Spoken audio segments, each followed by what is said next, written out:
दोस्तों, आज हम पढ़ेंगे रेस्पिरेटरी सिस्टम का डिसीज़। हमारा कार्डियोवास्कुलर कंप्लीट हो गया, तो अब हम पढ़ेंगे रेस्पिरेटरी सिस्टम का डिसीज़। अस्थमा या ब्रोंकियल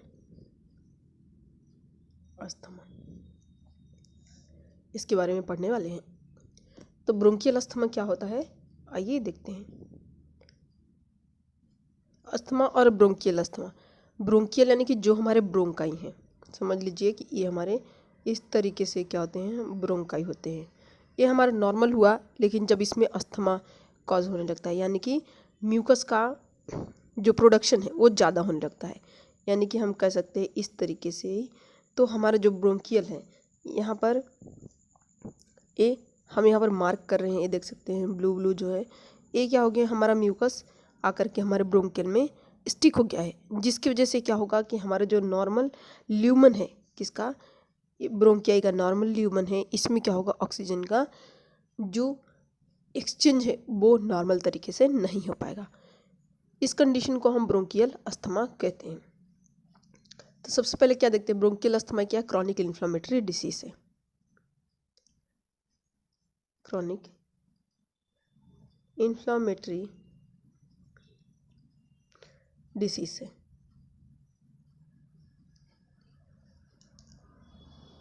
कहाँ के डिसीज से, chronic inflammatory disease of airway, हमारे एयरवे की क्रॉनिक इन्फ्लेमेटरी डिसीज है।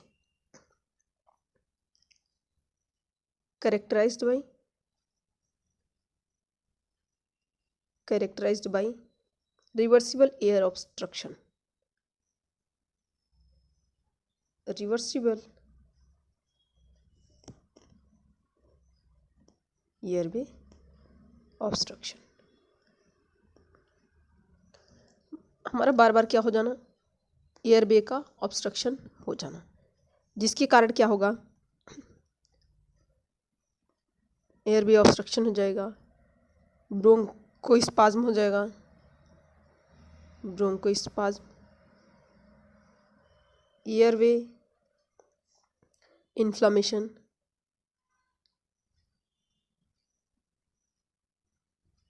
एंड इंक्रीज म्यूकस प्रोडक्शन या सेक्रेशन। इतना क्लियर किया। ये क्या लीड करेगा, हमारा breathing difficulty.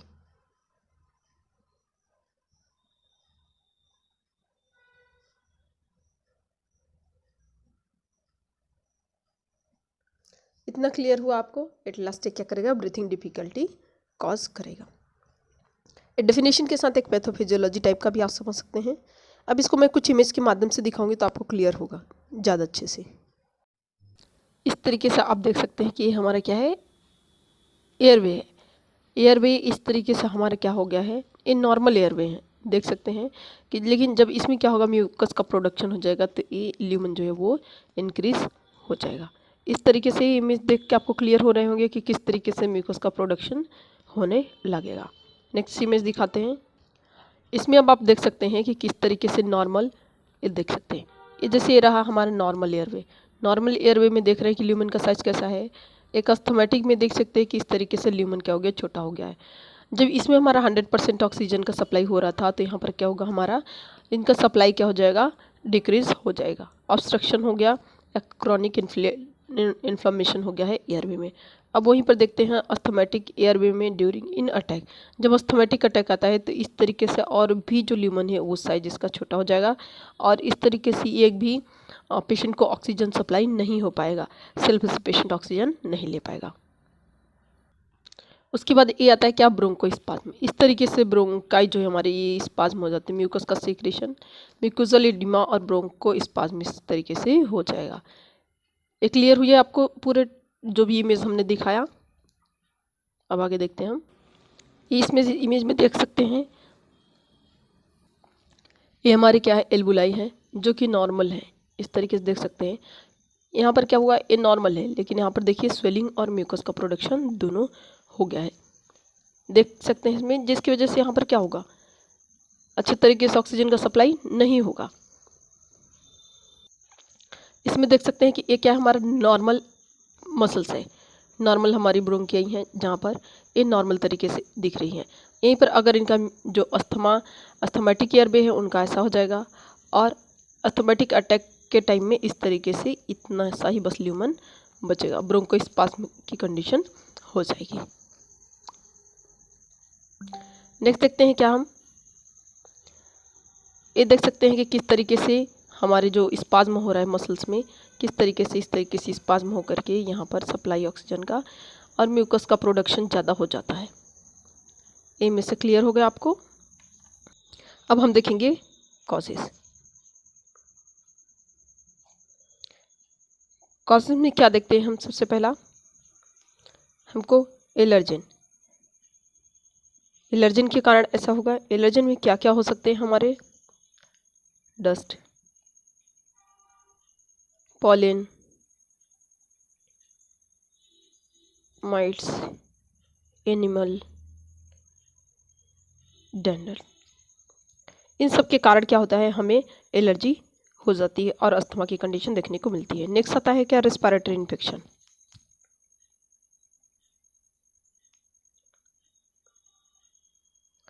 Respiratory infection. Next आते हैं क्या, exercise,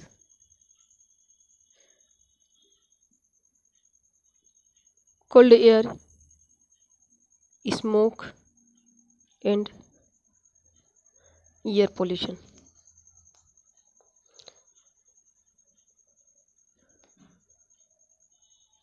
next emotions,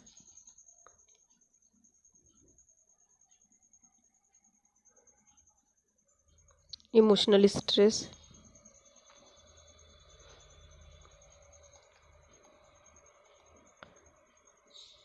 certain drugs जैसे एस्पिरिन,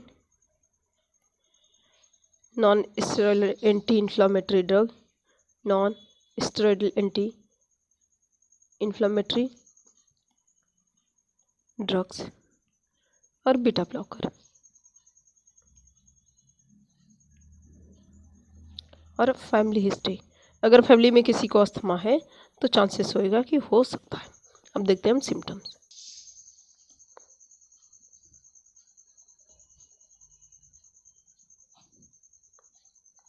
सिम्टम्स में क्या देखेंगे हम, वीजिंग, हमको वीजिंग साउंड आएगा, वीजिंग साउंड, या कह सकते हैं म्यूजिक टाइप का ऐसा साउंड आएगा। दूसरा, shortness of breathe,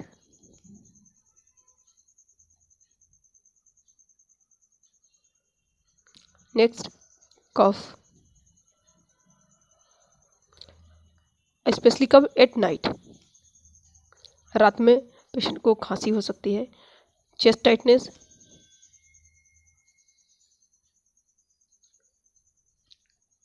prolonged expiration,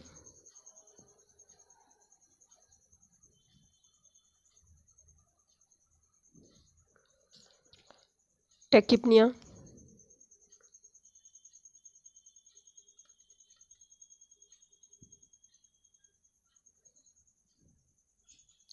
tachypnoea यानी कि हमारा रेस्पिरेशन रेट ज़्यादा हो जाना।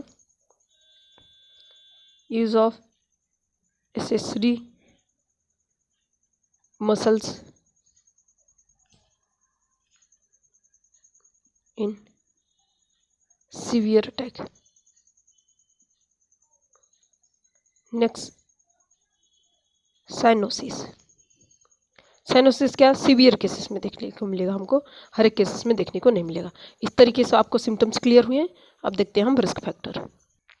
फिर देख रहे हैं रिस्क फैक्टर, यानी कि किन किन चीज़ों से उनको रिस्क है अस्थमा होने का। तो पहला क्या है, फैमिली हिस्ट्री, परिवार में किसी को है तो होने का चांस रहेगा। दूसरा, एलर्जी, जो हमने कारण में पढ़ लिया है पहले ही। नेक्स्ट, ओबेसिटी, ओबेसिटी है उस कंडीशन में। नेक्स्ट, स्मोकिंग, एक्टिव और पैसिव दोनों, एक्टिव पैसिव क्या रहेगा, यानी कि पेशेंट खुद पी रहा है वो एक्टिव में आ जाते हैं। पैसिव का मतलब क्या है, जो इनहेल कर रहे हैं, कोई दूसरा व्यक्ति स्मोकिंग कर रहा है लेकिन उसका स्मोक जो है उसको इनहेल कर रहा है, वो पैसिव आता है। नेक्स्ट इन्वायरमेंटल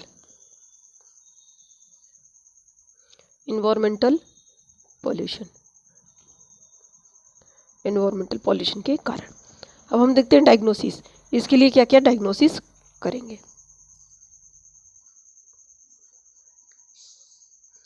यानी कि अस्थमा को फाइंड आउट करने के लिए क्या हम टेस्ट कर सकते हैं। सबसे पहला हिस्ट्री करेंगे, हिस्ट्री कलेक्शन। हिस्ट्री कलेक्शन क्यों कर रहे हैं, क्योंकि हमने कारण में रिस्क फैक्टर में दोनों में पढ़ा क्या कि फैमिली हिस्ट्री लेना, फैमिली में किसी को है तो होने के चांसेस होते हैं। History, physical examination,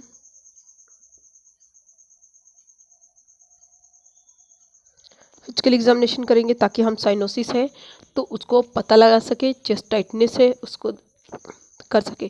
physical examination के दौरान हम अस्कल्टेशन करेंगे जिससे हमें क्या होगा कि व्हीजिंग साउंड फाइंड आउट हो सकती है। नेक्स्ट है स्पायरोमेट्री।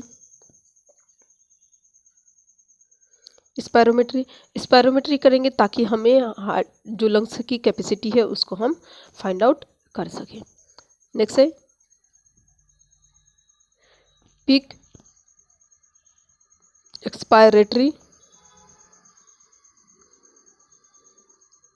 फ्लो रेट, पीएफटी कराएंगे जिससे हम एक्सपायरेटरी यानी कि जो सांस लेने और छोड़ने की जो रेट है उसको कितना उसका फ्लो रेट है उसके लिए हम करेंगे। नेक्स्ट है चेस्ट एक्सरे। हम इसमें कुछ और डिसीज है अगर है तो उसको भी फाइंड आउट करने के लिए हम चेस्ट एक्सरे करेंगे। उसके अलावा एलर्जन टेस्ट, अगर कोई एलर्जी है उस कंडीशन में। नेक्स्ट पल्स ऑक्सीमेट्री, यानी कि इसमें हम क्या करेंगे SpO2 मॉनिटर करते रहेंगे और ABG एनालिसिस। इसमें हम क्या होगा रेस्पिरेटरी एसिडोसिस और एल्कलोसिस को फाइंड आउट करने के लिए करेंगे। अब देखते हैं हम ट्रीटमेंट।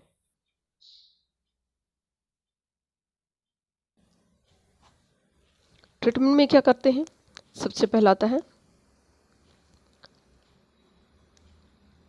रिलीवर में, यानी कि जिसको हमें क्विक रिलीव मिले। क्विक रिलीव में क्या आता है हमारा,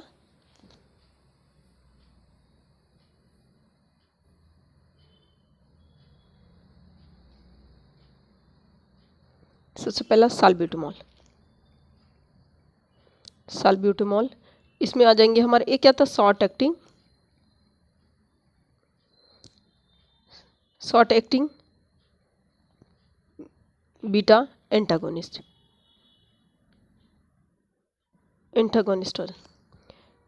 फिर उसमें ऑक्सीजन थेरेपी अगर ज़रूरत लग रहा है SpO2 कम आ रहा है उस कंडीशन में तब। दूसरा क्या था ए क्या होगा रिलीवर यानी कि क्विक। दूसरा आता है क्या कंट्रोलर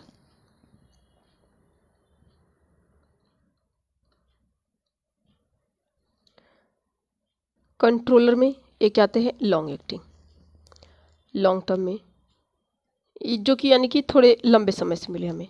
उसमें क्या आएगा, पहला इनहेल्ड कॉर्टिकोस्टेरॉइड्स। इसमें क्या है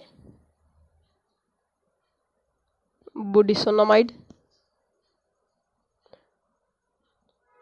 जिसको हम बुडिकॉट कहते हैं, और है नेक्स्ट बेक्लोमेथाजोन।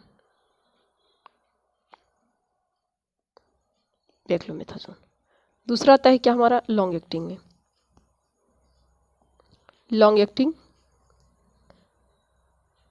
Beta antagonist.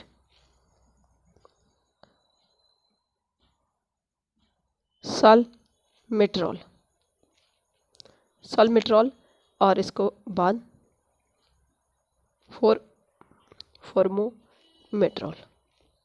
फॉर्मेट्रॉल ये हो गए। अब आता है क्या यहाँ पर, ल्यूकोट्राइन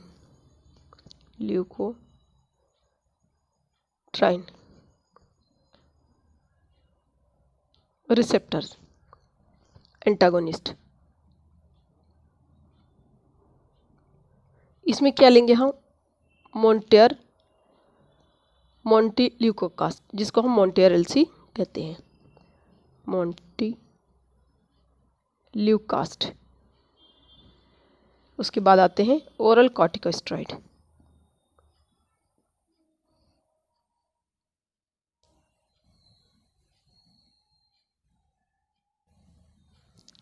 ये कब लेते हैं, सीवियर केसेस में, सीवियर अटैक हुआ तब, अदरवाइज नहीं लेंगे। इतना क्लियर हुआ आपको ट्रीटमेंट तक। अब देखते हैं हम nursing management.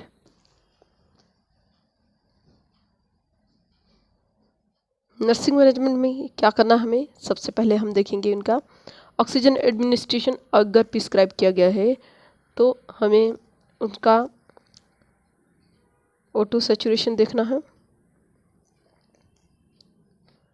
O2 saturation, respiratory status को मेंटेन करना है।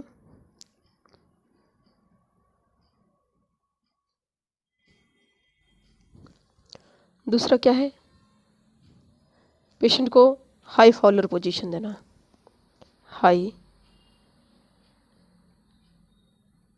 Faller position. Next, oxygen saturation के साथ O2 सपोर्ट देंगे अगर पेशेंट को ज़रूरत है तब, और उसके साथ डीप ब्रीथिंग के लिए पेशेंट को डीप ब्रीथिंग टेक्निक के बारे में पेशेंट को एजुकेट करेंगे। उसके बाद क्या करेंगे, जो भी इनहेलर का प्रॉपर इनहेलर